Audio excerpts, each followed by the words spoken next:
Sir, Okay, so yes, today we will start the purchasing, right? And purchasing, what we do actually in purchasing, we procure the material and we receive the material, right? So there is a negotiation process is also there. If we, for example, अगर हम इसमें basically होता क्या है, हम लोग पूरा procurement करते हैं. प्रिक्योरमेंट हम लोग खरीदते हैं मटेरियल को. और प्रिक्योरमेंट एक ऐसा प्रोसेस है गैस की दुनिया में आप यूनिवर्स में किसी भी बिजनेस मॉडल में चले जाना, बिना प्रिक्योरमेंट के वो बिजनेस सरवाइव नहीं करेगा. ठीक है, प्रिक्योरमेंट उसको करना ही पड़ेगा. अगर वो कुछ भी मैन्युफैक्चर कर रहे हैं, कुछ भी सर्विसेज दे रहे हैं, then also they need to procure something, right? For examples, they are manufacturing cars, they are manufacturing laptops, they are manufacturing iPad. Yes, they are manufacturing anything, right guys? They need some raw material, they need some semi finished goods, right? उनको कुछ ना कुछ material चाहिए होगा उसको manufacture करने के लिए. We take example of, suppose Apple iPhone बनाता है, राइट? एप्पल आईफोन बनाता है तो एप्पल कुछ ना कुछ मटेरियल प्रोक्योर करता है अपने सब वेंडर्स से. जो उसके वेंडर्स हैं, वेंडर्स मतलब जो सप्लायर्स हैं. सपोज वो प्रोसेसर किसी से खरीद, प्रोसेसर बना, डिजाइन एप्पल बना रहा है, राइट? तो कैमरा किसी से खरीद रहा होगा, प्रोसेसर किसी से खरीद रहा होगा. कीपैड, ये म्यूट कर लो. Who is there? Imran, can you mute yourself? Okay. तो कुछ ना कुछ वो प्रिक्योरमेंट करता है. कार बना रही, कार मैन्युफैक्चरिंग कंपनी है, टायर किसी से एमआरएफ से खरीद रही होगी, म्यूजिक सिस्टम जेबीएल से या हर्मन से खरीद रही होगी, राइट? फिएट से इंजन खरीद रही होगी. Many things are there, they are procured. Without procurement they cannot do anything, they cannot manufacture, because nobody in globalization words, right? Nobody is perfect on all those things. ऐसा नहीं कि मैं जो बनाता हूं मैं खुद ही प्रोड्यूस करता हूं, नहीं. I need to buy something, and if you are buying something you need to follow the procurement process also. So ERP में क्या होता है, एक परचेजिंग मतलब प्रिक्योरमेंट प्रोसेस हुआ, राइट? तो इसमें एक P2P प्रोसेस होता है. P2P and O2C process are the there in ERP, right? आप दुनिया में किसी भी ERP में चले जाना, आपको P2P एंड O2C प्रोसेस मिलेगा ही मिलेगा. P2P क्या होता है? That comes in the pictures when you entered in the procurement. Purchasing में जब हम आते हैं तो हम P2P की बात करते हैं. And when we comes on the order management, right, then we talk about the O2C cycle also. O2C cycle, that is order to cash. P2P cycle, procure to pay, मतलब procure करके उसको payment करना. तो उस process को क्या बोलते हैं? P2P बोलते हैं. So if somebody asks you tomorrow what is P2P, so you should know he or she is talking about the procure to pay process. How you are procuring and how you are paying the price for that, that depends on the P2P process, right? So every business model, आप दुनिया में किसी भी business model को उठा के देख लोगे, स्टडी करोगे, you will get these two process there everywhere. Everywhere guys, it doesn't matter in Oracle or not, everywhere you will get these details, right? तो procure to pay process, O2C, order to cash process, these are the अब procure to pay process में होता क्या है guys? सबसे पहले हम बात करेंगे परचेज रिक्विजिशन. परचेज रिक्विजिशन क्या होती है? फॉर एग्जांपल, आप एक कंपनी में काम करते हो, राइट? अब उस कंपनी में बहुत सारे डिपार्टमेंट्स रहते हैं. एक आईटी डिपार्टमेंट रहता है, एक एचआर डिपार्टमेंट रहता है, एक प्रोडक्शन डिपार्टमेंट रहता है, एक मेंटेनेंस रहता है, एक डिस्पैच रहता है, एक RM, raw material RM store होता है, एक इंजीनियरिंग स्टोर होता है, राइट? एक सेल्स डिपार्टमेंट होता है. Many departments are there because you people are you can connect with these words, right? Because you people are experienced and you are well mature, right? You are working somewhere, so you are seeing day to day these activities, right? हर जगह departments होते हैं. आप suppose IT वाले को 50 laptop चाहिए, IT वाले को 50 laptop चाहिए, अपने जो नए बंदे आए हैं उनको लैपटॉप डिस्ट्रीब्यूट करना है, राइट? तो वो क्या आपकी कंपनी लैपटॉप बना रही है? नहीं बना रही है. आपकी कंपनी तो सपोज एसी बनाती है या कार बनाती है, राइट? अब उसको लैपटॉप चाहिए, तो लैपटॉप चाहने के लिए वो क्या करेगा? वो पीआर रेस करेगा. क्या रेस करेगा? PR, that is A purchase requisition. तो दो टाइप की रिक्विजिशंस होती हैं, याद रखना ईआरपी में. एक परचेज रिक्विजिशन, एक होती है इंटरनल रिक्विजिशन. अब इन दोनों की बात करते हैं. परचेज रिक्विजिशन होती क्या है? When you are procuring material from third party, means when supplier से आप मटेरियल जब खरीदते हो, मतलब कंपनी ए है, वो कंपनी बी से, वो बी कंपनी को, उसकी कंपनी नहीं है, कंपनी बी से वो कुछ मटेरियल खरीद रही है, तो उसको जब भी आप थर्ड पार्टी से, थर्ड पार्टी मतलब वो मेरी कंपनी नहीं है but I am procuring something, right, तो हम परचेज रिक्विजिशन रेज करते हैं। ऑलवेज रिमेंबर, क्या रेज करते हैं? परचेज रिक्विजिशंस। इसके नोट्स आपको कॉपी में मिल जाएंगे। तो types of requisition, if somebody ask you tomorrow question types of requisition, you should very aware purchase requisition and internal requisition. अब परचेज रिक्विजिशन की हमने बात कर ली कि मतलब जब भी आप किसी थर्ड पार्टी से कोई मटेरियल खरीद रहे हो जिसको आप, मतलब आपकी कंपनी नहीं है, थर्ड पार्टी है, दूसरी कंपनी है, उससे खरीद रहे हो। इंटरनल रिक्विजिशंस क्या होती है guys? Internal requisition, suppose Tata है, टाटा क्या कर रहा है, टाटा मोटर्स है, टाटा मोटर्स को टाटा सपोज इलेक्ट्रिकल से कुछ मटेरियल चाहिए, मतलब ऑर्गेनाइजेशंस तो एक ही है, ठीक है, उससे मटेरियल चाहिए दूसरी कंपनी से, या मतलब अपनी ही कोई सिस्टर कंपनी से मटेरियल चाहिए, अपने ही किसी दूसरे ऑर्गेनाइजेशन से मटेरियल चाहिए। सपोज टाटा मोटर्स के 5 प्लांट हैं इंडिया में, एक दिल्ली है, एक मुंबई है, एक चेन्नई है, एक गुवाहाटी है, एक कलकत्ता है, ठीक है। सपोज टाटा मोटर्स का जो दिल्ली है प्लांट, उसको टाटा मोटर्स मुंबई से कुछ चाहिए, मटेरियल खरीदना है। ऐसा तो है नहीं कि फोन कर दिया मटेरियल आ गया, नहीं। डे टू डे लाइफ में पूरा ऑर्गेनाइज वे रहता है, सबका प्रॉफिट लॉस काउंट होता है कि टाटा दिल्ली वाले प्लांट का कितना प्रॉफिट हुआ, मुंबई वाले का कितना लॉस हुआ, everything in day to day life they counted, right.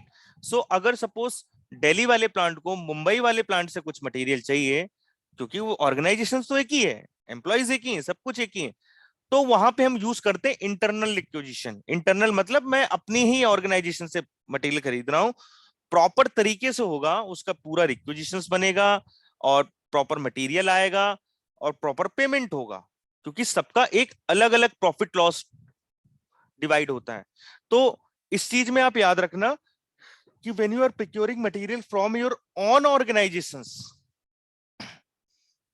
मतलब आपका ही कोई ऑर्गेनाइजेशन है, उससे मटेरियल आप खरीद रहे हो, then it is called as a internal requisitions, ठीक है। मैंने एग्जांपल आपको देके बताया कि सपोज होंडाई है, होंडाई के 5 प्लांट है इंडिया में, 3 प्लांट है, एक दिल्ली है, एक मुंबई है, एक पुणे है। सपोज दिल्ली वाले को पुणे वाले से मटेरियल चाहिए, ठीक है, तो प्रॉपर वो IRSO इंटरनल रिक्विजिशन यूज करेगा। अब इंटरनल रिक्विजिशन यूज कहां पे होती है? एक प्रोसेस होता है IRISO। क्या होता है? IRISO, internal requisition internal sales order. IRISO topic हम लोग ऑर्डर मैनेजमेंट में पढ़ेंगे, ठीक है। So no need to worry about those things. वहां पे हम ये इंटरनल रिक्विजिशन यूज करते हैं, ठीक है। कहां पे यूज करते हैं? IRISO। आपको क्लियर होना चाहिए, कल को मैं आपसे ऑर्डर मैनेजमेंट पूछूंगा इंटरनल रिक्विजिशन हम कहां यूज करेंगे, यू शुड वेरी क्लियर कि we use this internal requisition in IRISO। अब परचेज रिक्विजिशंस क्या होता है गाइस? परचेज रिक्विजिशंस देखो हमने बता दिया कि when you are procuring material from third party. अब सपोज मेरी कंपनी में IT डिपार्टमेंट ने एक रिक्विजिशन दी, और एक चीज याद रखना, requisition is the internal document. क्या होता है ये? इंटरनल डॉक्यूमेंट होता है, इंटरनल डॉक्यूमेंट रहता है, मतलब ये किसी किसी के बाहर, आपकी कंपनी के बाहर ये PR नहीं जा रहा है, that is a internal. HR वाले को चाहिए तो IT वाले को 50 लैपटॉप चाहिए, तो एक परचेज रिक्विजिशन वो रेज करेगा, और उसका जो सुपरवाइजर होगा तो वो अप्रूव करेगा। सपोज अनमोल ने PR रेज किया कि मुझे लैपटॉप चाहिए, तो अनमोल का बॉस सपोज है आदित्य है, तो आदित्य ने उसको अप्रूव कर दिया। सपोज आदित्य का बॉस होगा ये नमन हुआ, तो नमन ने, हो सकता है 2 लेवल हायरार्की, हो सकता है 3 लेवल हायरार्की, हो सकता है ऑटो अप्रूवल भी। ऑटो अप्रूवल मतलब अनमोल ने सबमिट किया, अप्रूव किया, ऑटोमेटिकली अप्रूव हो गया। लेकिन ऐसा जनरली होता नहीं है, रियल सिनेरियोस में ऑटो अप्रूव नहीं करना चाहिए, करते हैं, ठीक है, जो SOPs है। रियल वर्ल्ड में आपका हायरार्कीज होगी, वो हायरार्कीज हम परचेजिंग में ही पढ़ेंगे लास्ट में, ठीक है। तो no need to worry about. तो अभी हमारे सिस्टम में सब कुछ ऑटो अप्रूवल लगा है, क्योंकि अगर मैं उस पे हायरार्कीज पे चला दूंगा तो उसमें क्या होगा, मुझे बार बार जाके दूसरे के ID से लॉगिन करके बार बार अप्रूव करना होगा, and it will take time, and it will consume your lot of times to approving PR and PO.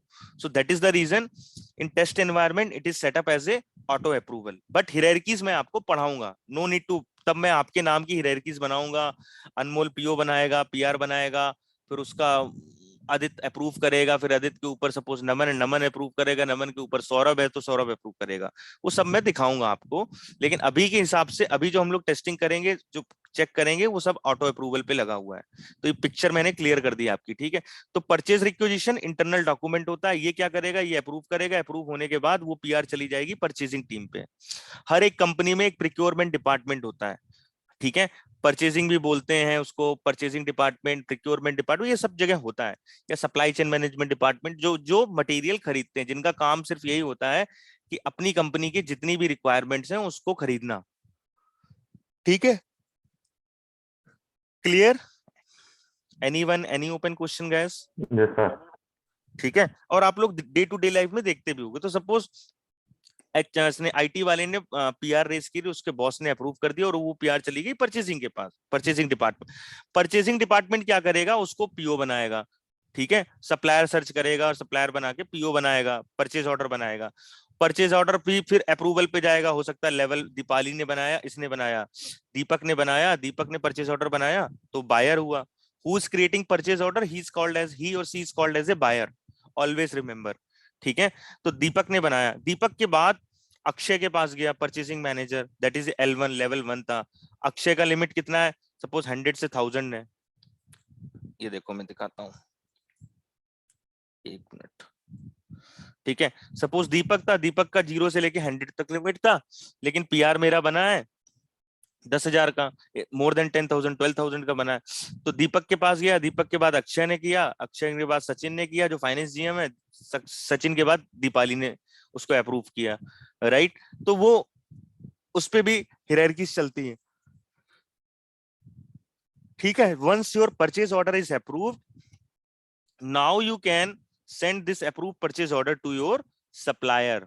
अब ये अप्रूव परचेज ऑर्डर आपके पास, आप प्रिंट आउट निकाल के सिस्टम से प्रिंट दोगे, प्रिंट आउट निकाल के या मेल पे भेजोगे या ऑफलाइन भेजोगे, that is the business process, right. वो बिजनेस डिसाइड करेगा कि आपको करना क्या है, कैसे भेजना है। तो आपको वरी होने की दिक्कत, टेंशन लेने की दिक्कत बिल्कुल नहीं है, ठीक है। वो कैसे भेज रहे हैं वो उनका कॉल है, ठीक है। तो मेरा परचेज ऑर्डर सप्लायर के पास जाएगा, सप्लायर क्या करेगा, उस देखेगा अप्रूव परचेज ऑर्डर है, उसके बेस पे मटेरियल भेजेगा। अब मटेरियल आपके गेट पे आएगा और आप उसको रिसीव करोगे, तो रिसीव करोगे, रिसीव करने के बाद डिलीवर कर दोगे। डिलीवर मतलब जहां पे सब इन्वेंट्री है वहां पे मटेरियल रखना। डिलीवर जब भी मैं बोलूं, डिलीवरी या डिलीवर मतलब सब इन्वेंट्री पे मटेरियल रखना। ऑलवेज रिमेंबर, इस वर्ड का बहुत यूज होगा आगे चल के, ठीक है। डिलीवर करना, तो जैसे ही डिलीवर करेगा मतलब सब इन्वेंट्री पूछ रही है, जैसे हम लोग नहीं सब इन्वेंट्रीज ओपन करते थे, ऑर्गेनाइजेशन के अंदर सब इन्वेंट्रीज होती है, आरएम होती है, इलेक्ट्रिकल स्टोर होती है ना, इंजीनियरिंग स्टोर होती है, मैनी सेमी फिनिश गुड होती है, FG, many sub inventories are there guys, right. So no need to worry. अब मटेरियल आ गया तो पहले मैंने रिसीव किया गेट पे, उसके बाद फिर डिलीवर कर दिया, स्टोर में पहुंच गया। अब जो सप्लायर ने मटेरियल भेजा है वो आपको इनवाइस भी भेजेगा। क्या भेजेगा, इनवाइस, कि भैया ये इतनी क्वांटिटीज हैं, उसका इतना पैसा हुआ है। अब वो आप क्या करोगे, वो इनवाइस फाइनेंस वाले की टीम के पास चली जाएगी। जैसे आप सप्लाई चेन मैनेजमेंट के कंसल्टेंट हो, वैसे फाइनेंस का भी, फाइनेंस की टीम होती है, फाइनेंस के पास जाएगी, फाइनेंस अपना चेक करेगा और उसका पेमेंट कर देगा, ठीक है। So this whole process is called as a P2P। First you create, अब एक चीज याद रखना, मैंने कहा था purchasing requisition is called as a internal document. तो इंटरनल क्यों, मतलब ये आपकी कंपनी के अंदर ही रहता है, ये डॉक्यूमेंट बाहर नहीं जाता है, कहीं गया है बाहर नहीं गया, आपके ही परचेजिंग डिपार्टमेंट के पास गया, परचेजिंग डिपार्टमेंट ने रिक्वायरमेंट समझी और मटेरियल मंगाना शुरू कर दिया, ठीक है। अब लीगल डॉक्यूमेंट कौन सा है, purchase order is my legal document. Legal document मतलब जिसमें पूरा आपकी कंपनी का CST number, GST number, taxes and everything is the legally authorise that document. Legal authorise मतलब you can claim in the court also. आप कल को कोई आपको पैसा नहीं देता है, judicially you can raise the question in the court also कि भैया देखो ये इसने परचेज ऑर्डर दिया था, that is a legal document and we are not getting the payment, ठीक है। तो वो पेमेंट कर देगा। पेमेंट करने के बाद ट्रांसफर टू जीएल होता है। एक मॉड्यूल मैंने बताया था जीएल, जहां पे मैंने स्टार्टिंग में बताया था कि कोई भी ट्रांजेक्शन्स नहीं होते हैं, वहां पे सिर्फ और सिर्फ हर एक मॉड्यूल की इंट्रीज जाती है। कोई भी ट्रांजेक्शन होगा उसकी इंट्रीज जाएगी और यहीं से प्रॉफिट लॉस निकलता है जीएल से। तो जीएल में कभी भी कोई ट्रांजेक्शन्स नहीं होता है, ऑलवेज जर्नल एंट्रीज पोस्ट होती हैं। जितनी भी जर्नल एंट्रीज हैं हर मॉड्यूल की, परचेजिंग की, इन्वेंट्री की, एपी की, एफए की, हर एक मॉड्यूल की जर्नल एंट्रीज पोस्ट होती है। ठीक है, तो देखो ये पूरा परचेज रिक्विजिशन रेस किया, फिर हमने परचेज ऑर्डर रेस किया, रिसिप्ट किया और पेमेंट कर दिया। तो गाइस देखो इस whole process is called as a P2P process. अब इसमें निगोशिएशन प्रोसेस की भी बात कर लेते हैं। निगोशिएशन प्रोसेस में दो चीजें आती हैं, that is RFQ and quotation. RFQ क्या होता है? Request for quotation. And quotation क्या होता है? कोटेशन मतलब वही जो सप्लायर आपको कोटेशन भेजता है। अब सपोज आपको डेल के 1000 लैपटॉप चाहिए थे, तो RFQ में क्या करेंगे? Request for quotation. जैसे PR आ गई, PR आने के बाद परचेसिंग टीम क्या करेगी? RFQ create. अगर आपके यहाँ निगोशिएशन प्रोसेस यूज हो रहा है तो याद रखना, अगर निगोशिएशन प्रोसेस नहीं यूज हो रहा है तो PR से डायरेक्ट PO पे आ जाएगा। उसको पता है मुझे इस सप्लायर से मंगाना है तो मंगा लेगा और रिसीव करेगा और पेमेंट कर देगा और ट्रांसफर टू GL। ठीक है, but we are talking about the negotiation process. तो निगोशिएशन प्रोसेस में RFQ एंड कोटेशन होता है। RFQ मतलब रिक्वेस्ट फॉर कोटेशन, मतलब मैं अपने सप्लायर से कोटेशन की रिक्वेस्ट कर रहा हूं। ठीक है, एक मिनट गाइस जरा,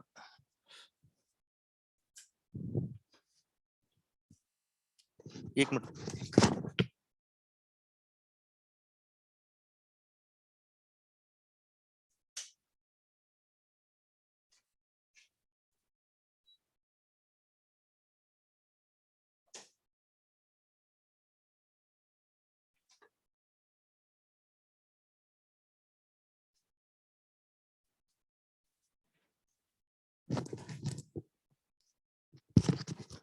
ओके तो RFQ क्या होता है? मतलब रिक्वेस्ट फॉर कोटेशन। अब सपोज मुझे 1000 लैपटॉप चाहिए, ठीक है, तो मैं क्या करूंगा? RFQ बनाऊंगा सिस्टम में। ठीक है, RFQ मतलब मैं रिक्वेस्ट करूंगा सप्लायर से। सपोज मैंने 3 सप्लायर बोले कि इन 3 सप्लायरों से मैं कोटेशन मंगवाना है। कोटेशन मतलब समझ रहे हो कि भैया मुझे सपोज 1000 लैपटॉप चाहिए और मेरा जो बजट है, मेरा एक लैपटॉप का बजट $100 है। मैंने लिख के दे दिया। अब तीनों सप्लायर को मैंने रिक्वेस्ट किया, सप्लायर ए, सप्लायर बी, सप्लायर सी, कि मुझे आप कोटेशन भेजिए इस डेट से इस डेट के बीच में, मुझे 1000 लैपटॉप लेने। तो सपोज सप्लायर ए ने क्या किया, एक ने भेजा, ये मेरा बजट $1000 था, $1000 पर पीस था। ठीक है, अब एक ने भेजा, सपोज सप्लायर ए ने भेजा $1000 पर पीस में मैं आपको दे दूंगा और आपको इस डेट में दे दूंगा। ठीक है, सप्लायर बी ने बोला ₹1005 में दूंगा पर पीस और इस डेट तक दे दूंगा। सप्लायर सी ने बोला कि मैं आपको 980 $980 पर पीस दूंगा और इस डेट तक दे दूंगा। ये बोलना मैं आपको वारंटी भी दूंगा, ये बोल रहा है कि मैं आपको सर्विसेज भी बेस्ट दूंगा, मतलब अपनी अपनी टर्म्स कंडीशंस बेच रहे हैं। ठीक है, अब RFQ उन्होंने भेज दिया, RFQ हमने रिक्वेस्ट किया, उन्होंने कोटेशन भेज दिया। तीनों सप्लायर के कोटेशंस भी आप परचेसिंग टीम के पास आ गए। अब एक होता है कोटेशन एनालिसिस, इसके बाद आता है quotation analysis. Quotation quotation analysis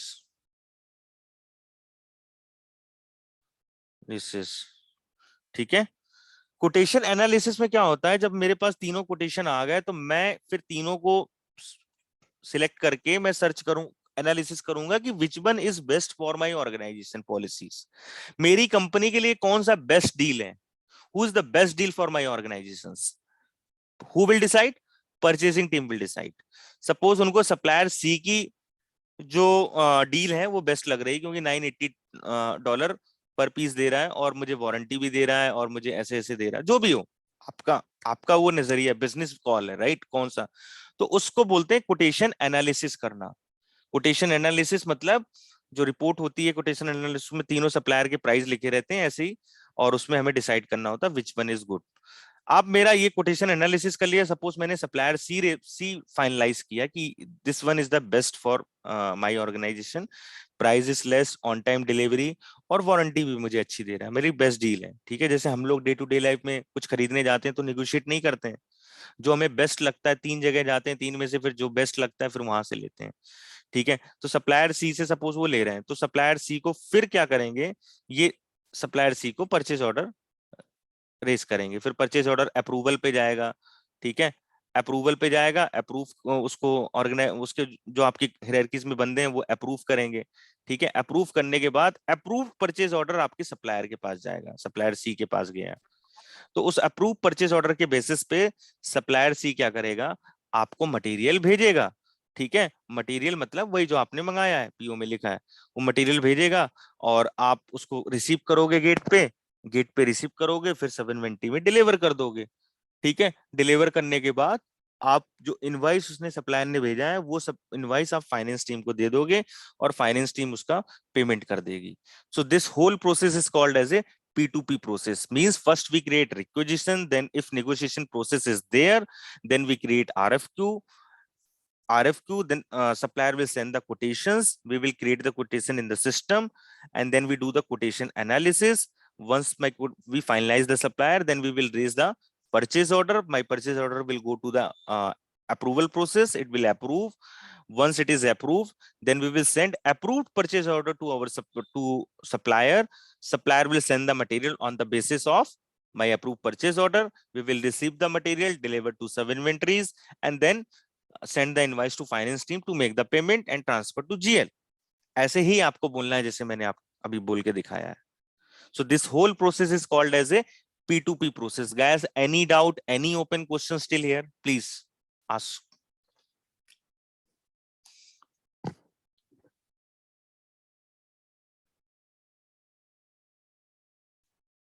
यार बोला करो, आप लोग तो साइलेंट हो जाते हो, मुझे समझ में नहीं आता है. ऐसे ग्रुप में भी मैं कुछ लिखूंगा, nobody is responding. Separate message भेजते हो, why we created this group यार. ऐसा तो है नहीं कि कुछ हम लोग गर्लफ्रेंड बॉयफ्रेंड की बातें कर रहे हैं तो सेपरेट मैसेज करना है. We have created the group, right. कुछ किसी को भी कुछ कहना है ग्रुप में बोलो. Everybody should aware. उसमें शर्म किस बात की है. सब एक जैसे हैं, मैं भी तुम्हारे जैसा हूँ, तुम भी मेरे जैसे हो. कुछ ऐसा तो है नहीं मैं यूरोप से आया हूँ. ठीक है, तो कोई पूछता है तो at least you should response, yes no. Group में भी मैसेज लिखो, कोई भी एक आध बंदा भले अब करने लगा, कोई भी रिप्लाई तक मतलब उसको एक्सेप्ट तक भी नहीं करता. एक्सेप्ट कर रहा है कि रिजेक्ट कर रहा है. मैंने एक बार पहले भी बोला, लास्ट टाइम बोला, अगली बार से मैं बोलूंगा भी नहीं. This is not a good habit and this is not good in taste also. ठीक है, तो यानी किसी को डाउट तो नहीं है यहाँ तक? No sir. आदिल, सौरभ, इमरान, पहली बात तो आप नेटवर्क में रहा करो. आपका पीछे से इतना बैकग्राउंड आता है, मुझे लगता है हमेशा आप ड्राइव करते या पब्लिक प्लेस से ज्वाइन करते हो कॉल. क्लास ज्वाइन करो तो साइलेंट में रहो, ऐसी जगह से जहाँ बिल्कुल पीसफुल एनवायरनमेंट रहे, नहीं तो आपको दिक्कत होगी, मुझे नहीं. सर डाउट ये था मेरा कि अभी आप कह रहे थे कि जो बिल आएगा वो बिल डायरेक्ट अकाउंट में चला जाएगा. तो बिल नहीं, GRN मैंने बिल तो बोला ही नहीं. मैंने बिल नहीं बोला, बिल बोला नहीं, मैंने इनवॉइस बोला. हाँ, इनवॉइस जो है आप बिल नहीं बोलोगे. तो जो मैं टर्म यूज करूंगा आप वही टर्म यूज करोगे और वही इंटरव्यूअर के सामने बोलोगे.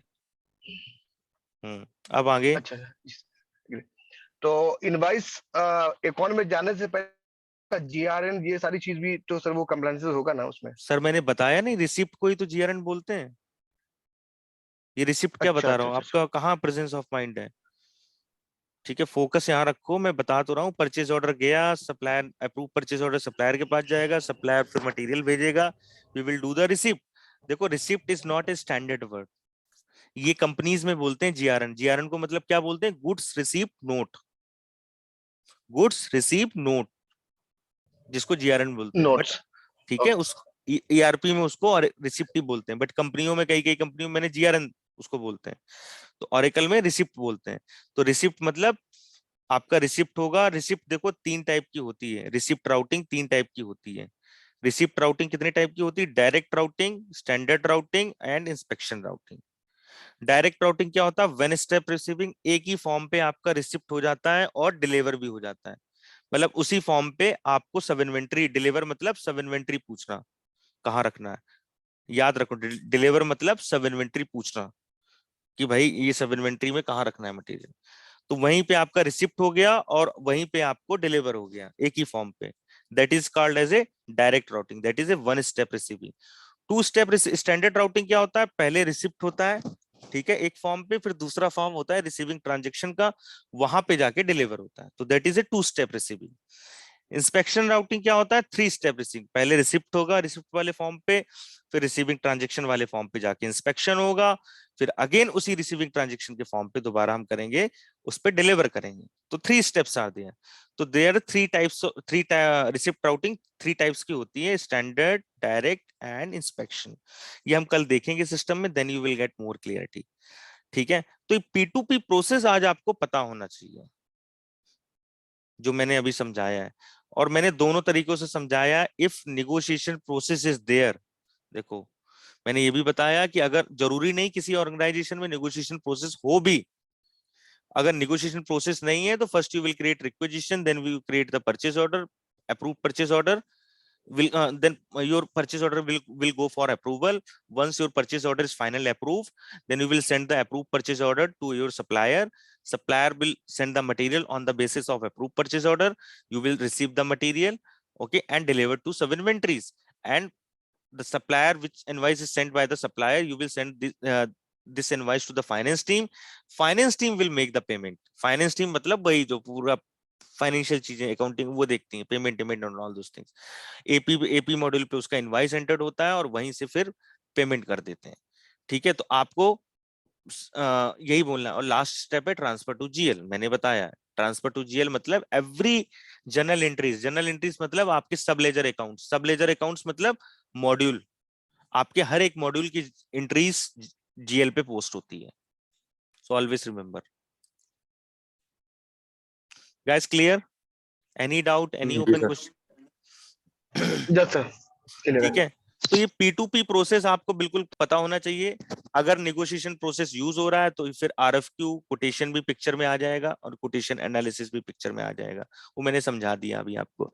अगर मेरा नेगोशिएशन प्रोसेस नहीं यूज हो रहा है तो मैं first we create PR, then this PR will go to the purchasing team, approve PR will go, then purchasing team will create the PO, finalize the supplier and will create the PO will go to approval.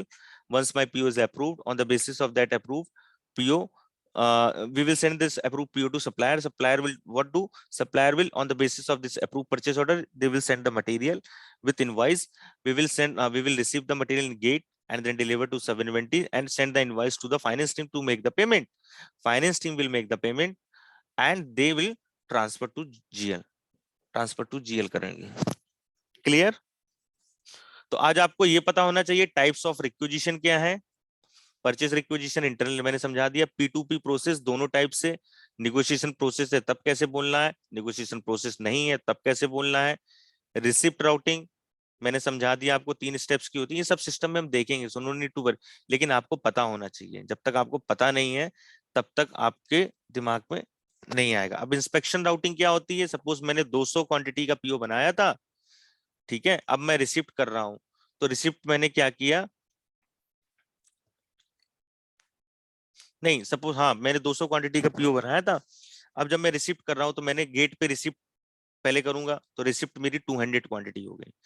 फिर मैं inspection routing है उसकी बात कर रहा हूँ, मतलब 3 step. पहले फॉर्म पे मैंने रिसिप्ट कर लिया 200 क्वांटिटी, फिर जब मैंने इंस्पेक्शन किया तब मैंने पाया कि 198 क्वांटिटीज ओके हैं, 2 क्वांटिटी डैमेज है, तो मैं इंस्पेक्शन 198 ओके करूंगा और इंस्पेक्शन रिजेक्ट 2 क्वांटिटी रिजेक्ट कर दूंगा। तो डिलीवर कितनी हुई है स्टोर में? 198। पेमेंट कितने का होगा? 198, ना कि 200 क्वांटिटीज का। Clear? Anyone, any open question guys?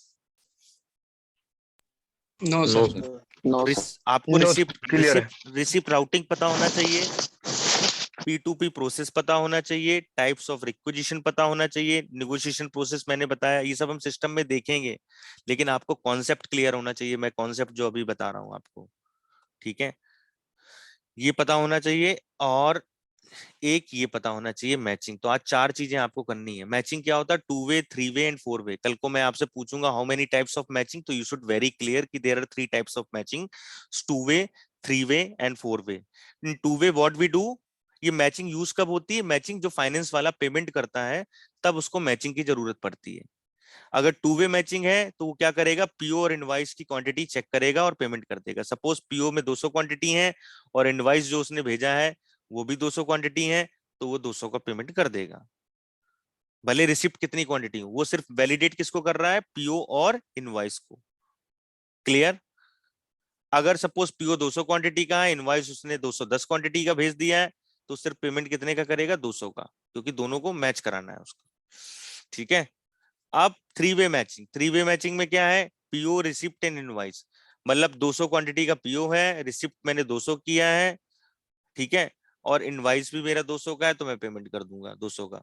अगर मैंने पीओ 200 क्वांटिटी का है, रिसिप्ट मैंने 190 किया है, और इनवाइस 200 का है, तो मैं पेमेंट करूंगा 190 का, because receipt also comes in picture when you are doing three way matching. Clear? ऐसे फोर वे मैचिंग, सपोज मैंने पीओ बनाया 200 क्वांटिटी का, रिसिप्ट किया 200 क्वांटिटी, इंस्पेक्शन किया तो 198 क्वांटिटी एक्सेप्ट है, 2 क्वांटिटी रिजेक्ट है, इनवॉइस मेरा 200 क्वांटिटी का है, तो मैं पेमेंट कितने करूंगा, 198 क्वांटिटीज का, क्योंकि मेरी जितनी एक्सेप्टेड क्वांटिटी है ओके है, उन्हीं का मैं पेमेंट करूंगा। गैस क्लियर और not? Please ask me if you have any open questions regarding this. Anyone please feel free to ask. Clear है सर, क्लियर है? You are good right? So आज आपको क्या पढ़ना है, एक तो मैचिंग जो मैंने बताया है, रिकॉर्डिंग में देख के नोट्स बना लेना, जितना मैं बताऊं सिर्फ उतना ही पढ़ना है। रिसिप्ट राउटिंग पढ़ना है, निगोशिएशन प्रोसेस जो मैंने बताया वो पढ़ना है, टाइप्स ऑफ रिक्विजिशन पढ़ना है, और P2P प्रोसेस पढ़ना है। P2P प्रोसेस जैसे मैंने बताया वैसे रट लो, रिकॉर्डिंग में रहेगा, आप रट लो बिल्कुल अच्छे से समझ के। मैंने इसमें बताओ ऐसा कुछ भी कोडिंग वोडिंग ऑल दोस थिंग कुछ है कुछ भी, मैं बिल्कुल सिंपल लेवल लैंग्वेज की तरह पढ़ाता हूँ, टेंथ पास बच्चे की तरह। ठीक है, और आपको वैसे ही समझाने की कोशिश भी करता हूँ कि जितनी चीजें सरलता इजी वे से समझ में आती हैं, उतनी कॉम्प्लेक्स करके नहीं समझ में आती। तो आपको बिल्कुल कॉन्सेप्ट आपके तभी क्लियर होंगे, बिल्कुल आप लेमन लैंग्वेज की तरफ जब समझोगे कि अपनी अपनी पढ़ाई को डे टू डे लाइफ में आप मैप किया करो, यू विल नेवर फॉरगेट। जब भी कोई चीज खरीदने जाओ, देखो यार कि ऐसे ऐसे हो रहा। If you are ERP consultant, अब आप लोग ईआरपी कंसल्टेंट ही हो, आप मानो या ना मानो, मैं आपको पहले दिन से ईआरपी कंसल्टेंट ही माना था, क्योंकि जो विश्वास हम करते हैं वही हम बन जाते हैं। Right? What we believe that we achieve. तो आप अपने आप को माना करो कि I am as a consultant. Consultant मतलब बहुत शार्प रहता है ब्रेन का, उसको हर चीज के प्रोज एंड कॉन्स पता होते हैं। ठीक है, तो आज आपको यही पढ़ना है। P2P process, types of requisitions, negotiation process. और P2P प्रोसेस दोनों टाइप से है। अब अगर नेगोशिएशन प्रोसेस है तब कैसे चलेगा, विदाउट नेगोशिएशन प्रोसेस है तब कैसे चलेगा। Types of requisition, receipt routing 3 type की होती हैं, एग्जांपल देके भी मैंने बताया, और मैचिंग। ये 3-4 चीजें हैं। आज आपको सिर्फ और सिर्फ इतना करना है, कुछ भी नहीं करना है, नथिंग है। इससे ज्यादा मैं पढ़ाऊंगा आपको ऊपर से चला जाएगा। ठीक है, आज आप सिर्फ और सिर्फ इतनी चीजें कर लो, 1 2 ये 3 ये 4 और मैचिंग 5 चीजें, that is too much enough for you. ठीक है, anyone, any feedback, any suggestion, any questions? No sir, no sir. Real automatic process है कि ट्रांसफर तो रियल सर मैनुअल प्रोसेस है। नहीं वो दोनों टाइप से मैनुअल भी कर सकते हो, वो फाइनेंस वाले करते हैं, आपको वरी होने की दिक्कत नहीं है, that is not your job. But ऐसे हायर लेवल को आपको पता होना चाहिए, that is the process. Anyone other? No sir. ठीक है, नो तो सर। सिर्फ आपको आज इतना पढ़ना है, कुछ भी नहीं पढ़ना है। सिस्टम पे मैं नहीं जाऊंगा जब तक आपको ये चीजें क्लियर नहीं होंगी। कल हम सिस्टम पे जाएंगे और हम चेक करेंगे कैसे कैसे चीजें होती हैं, P2P प्रोसेस पूरा चेक करेंगे, राउटिंग आउटिंग भी दिखाएंगे, धीरे धीरे चीजें आपको। लेकिन आज जितना मैंने बताया इतना आप पढ़ लेना। इंटरनल रिक्विजिशन कहाँ यूज करते हैं, IRSO में, दैट इज ऑर्डर मैनेजमेंट में रहता है। Internal requisition, internal sales order, at least term आपको पता होना चाहिए जो मैंने एग्जांपल दिया था। परचेज रिक्विजिशन कहाँ यूज करते हैं, टाइप्स ऑफ रिक्विजिशन कितनी टाइप की है, 2 टाइप की होती हैं, इतना पढ़ लेना। कल हम कनेक्ट करेंगे 9 PM सेम टाइम शाम को, और we will go head by this. But इस परचेजिंग के नोट्स जो हैं वो देख लो, जो मैंने कॉन्सेप्ट बताए हैं वो समझ लो अच्छे से। ठीक है, चलो, we will connect tomorrow. Have a nice day, have a nice weekend, bye bye, take care, same to you sir. Bye bye.